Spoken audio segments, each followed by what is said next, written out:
वहीं पाकिस्तान के top leaders के स्विट्जरलैंड दौरे के बारे में भी खबर, जहां मुनीर और शहबाज शरीफ वार्ता में शामिल होंगे। और अल जजीरा के हवाले से खबर है, यूएस ईरान एमओयू के गारंटर शहबाज शरीफ हैं।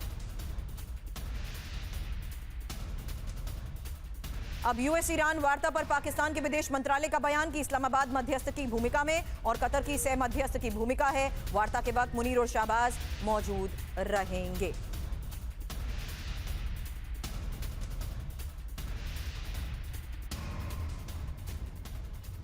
वहीं बड़ी खबर है, बातचीत के बीच ईरान का भड़का हुआ एक्शन। और यूईएम जयपुर एक आदर्श लक्ष्य है।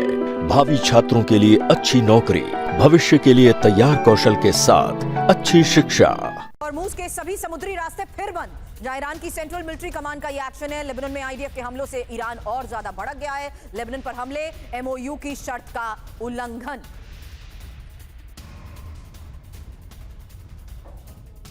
अब सवाल आगे यही होगा कि क्या स्ट्रेट ऑफ हॉर्मुज़ पर फिर जंग होगी। सवाल करूं उससे पहले, कैसे ईरान फिर से एक्शन में आ चुका है, डिटेल, क्योंकि स्ट्रेट ऑफ हॉर्मुज़ के सभी रास्तों पर सैन्य तैनाती। लेबनान पर हमले के विरोध में कार्रवाई, ईरान की धमकी, अभी और कदम उठाएंगे। इजराइल पर फिर हमले ईरान कर सकता है, और लेबनान में हमले नहीं रुके तो ईरान का अटैक भी संभव है। ईरान की सेंट्रल मिलिट्री कमांड का हॉर्मुज़ में ब्लॉकेड और सीज फायर टूटा तो न्यूक्लियर प्रोग्राम भी जारी रहेगा, यही प्रेस टीवी की रिपोर्ट में दावा किया गया है। लेकिन हॉर्मुज़ में ईरान की नाकेबंदी का कोई असर नहीं हो रहा है। ईरान की नाकेबंदी पर अमेरिका ये दावा कर रहा है। हॉर्मुज़ में जहाजों का ट्रैफिक सामान्य है। 24 घंटे में 55 कार्गो जहाज हॉर्मुज़ से गुजरे हैं। माथुर सर, ये सवाल इसलिए भी अब आपसे कर रही हूं क्योंकि जो बात अभी थोड़ी देर पहले अचल सर ने कही कि ईरान इस 4 पॉइंट एजेंडा को देखते हुए, इस पूरे अंडरस्टैंडिंग में, एमओयू में मेंशन की गई बातों में ज्यादातर पॉइंट्स पर ईरान की जीत साफ तौर पर नजर आ रही है। लेकिन ईरान अभी भी उस लेवल पर डोमिनेट कर रहा है जहां स्ट्रेट ऑफ हॉर्मुज़ को लेकर वो दावे कर रहा है कि जरा सी कोई हिमाकत की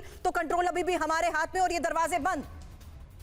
सुरभि, देखिए, मुझे ईरान का कभी कभी जो जिस प्रकार का स्टैंड उन्होंने लिया हुआ है वो उनके हार्ड लाइनर्स का स्टैंड है।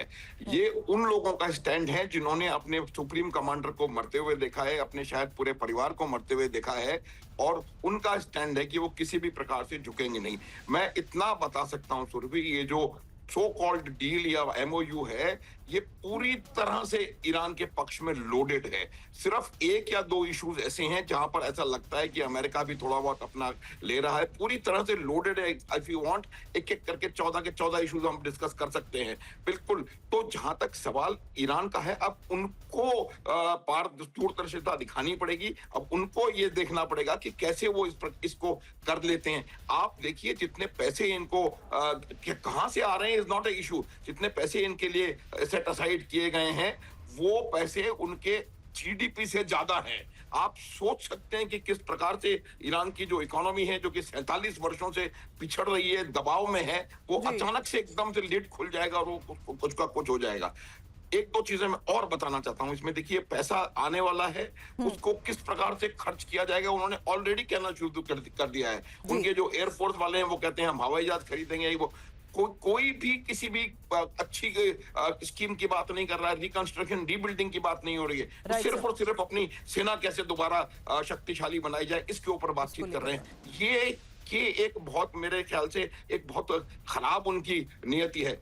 जहां तक सवाल लेबनान का है, देखिए, लेबनान और हिजबुल्लाह में अंतर है, और ये अंतर अभी बिल्कुल साफ होकर के निकल करके आ गया है जब लेबनान के राष्ट्रपति ने ईरान को कहा है कि हमारे आंतरिक मामलों से दूर रहिए।